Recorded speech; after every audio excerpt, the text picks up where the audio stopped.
We wanted to update you on something that broke yesterday, which was some major indictments in an insider trading scandal, specifically some indictments of a U.S. former congressman from Indiana. Let's go ahead and put this up on the screen.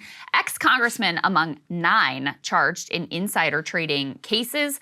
Here are some of the details. This guy's name is Stephen Buyer.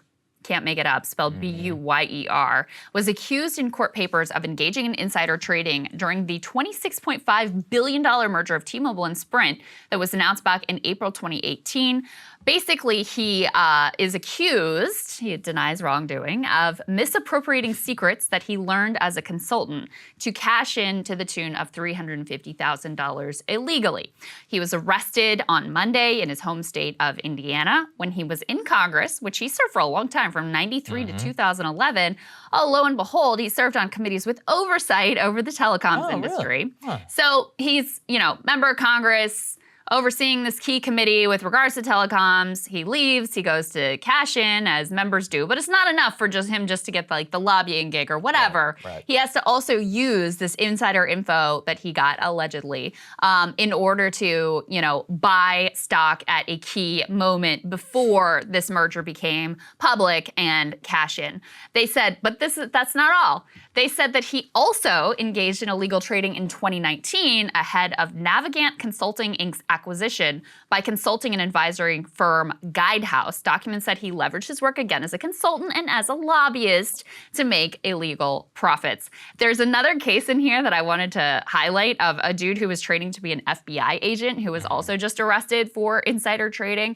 This guy allegedly stole information from his girlfriend. They're not boyfriend and girlfriend anymore, apparently, who was working at a major DC law firm. And according to court papers, he and a friend then made more than $1.4 million in illegal profits after he learned that Merck was going to acquire Pandion Therapeutics. I'm sure he denies wrongdoing, whatever, allegedly, and everybody's innocent until proven guilty. With regards to the former congressman, if you're engaged in this kind of crooked, shady shit once you get out, pretty likely you weren't a, paragon of moral virtue when you were head of this committee and privy to all sorts of insider information about what type of legislation that's going to affect the industry is going to come down. I think the details of this are literally out of a movie. Because if you see the details on how exactly he got the tip that a merger was coming between Sprint and T-Mobile, it was on the golf course. It's like it's literally out of a film where he's there working his high-level connections and then immediately leaves the golf course, the next day buys a ton of stock and makes a profit of nearly $100,000. And then in the same next tip in 2021, makes a profit of $207,000. So this is not just middling stuff. We're talking about hundreds of thousands of dollars in profit. So that means that millions of dollars of capital might have even been employed. Again, betting on individual stocks. I don't know how he possibly thought he wasn't going to get caught, but the other one. Just the arrogance. They think the rules don't apply to them. Here's the thing. Oftentimes they don't. This is just one where they could prove it, right? This is just one where they could prove the timing of the deal, the meeting, all of this. And insider trading is difficult. Very hard to prove. Because you have to prove that they had confidential information and that they acted on that confidential information. It's part of the reason why even all this Paul Pelosi stuff, it's hard to prove unless you tap the phones of the Speaker of the House. Yeah. And then even then you need him on the phone being like, I am doing this because my wife told me. Insider trading right now. Right. Yeah. As long as you can credibly say I had public access to X information and took a bet, it's hard for the SEC to win that case against you. This other one of the FBI trainee, that's literally out of the movie Wall Street, of going to your girlfriend's briefcase, looking at the details through the papers, and then making $1 million. What? Yeah, how is this possible? But it does show you that this stuff is alive and well. For all of the so-called electronic triggers and all of that on insider trading, we have people in high levels of authority with connections to power who are using their connections, abilities. Maybe he used his FBI training or whatever to spy on his girlfriend's deal binder, etc., in order to make themselves think a about that. hell of a lot He of money. employed the things Yeah. he learned in the FBI training to be able to Possible. spy on his girlfriend. Yeah, smart, I guess. By the way, it says Didn't then occur to girlfriend, me. so she did dump his ass. Yeah, so they're good for not her. no longer together.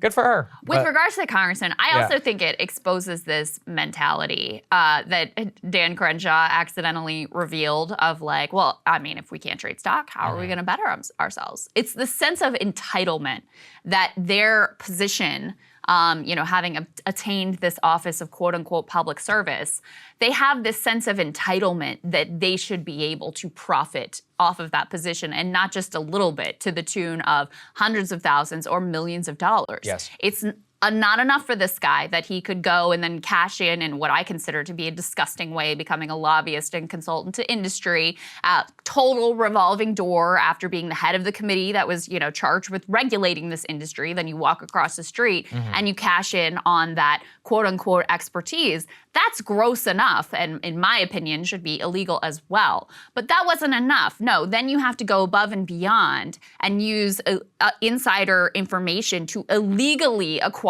an additional $300,000 in profits. I think that just speaks to a really endemic mentality here in Washington. Pelosi said the same thing when she was initially asked about, hey, should spouses be banned from trading stocks? And she's like, no, it's free. They should be able to participate in the free market.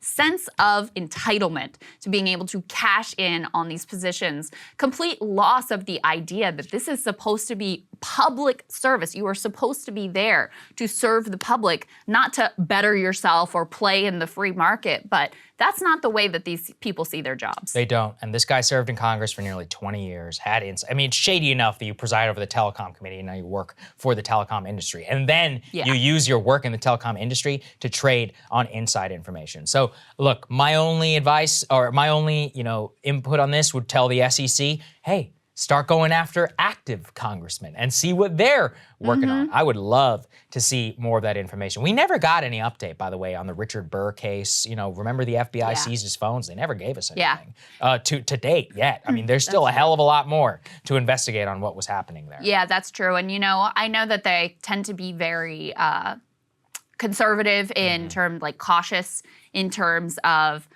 going after members of Congress, especially if they aren't 100% convinced that they can actually prove insider trading, which again is a very high bar. You have to essentially have direct wiretapped information about what you received and that it was non-public and that you traded based on that. But I don't think it's a bad thing to have some investigations to, really make people feel like they are being watched and they are under scrutiny. In a lot of ways, the public has done some of that by really closely tracking the stock trades of these members of Congress and letting them know they're not going to be able to just get away with it and not have to answer for it. That's an important step forward. Enforcement is important, so this is a good first step. But let's start going after the actual congressman. Cable news is ripping us apart, dividing the country, making it impossible to function as a society, and making it impossible to know just what is true and what is false. But the good news is they are failing and they know it. That is why we're building something new, a new mainstream, a healthier one, something more trustworthy, something that we are going to need in one of the most pivotal times in American history. We are building up here for the midterms, for the upcoming presidential election, but we need your help. So if you can help us out by becoming a premium member today at breakingpoints.com, we're trying to change America for the better and the entire world. So what are you waiting for, guys? Go to breakingpoints.com and sign up and help us build a new mainstream.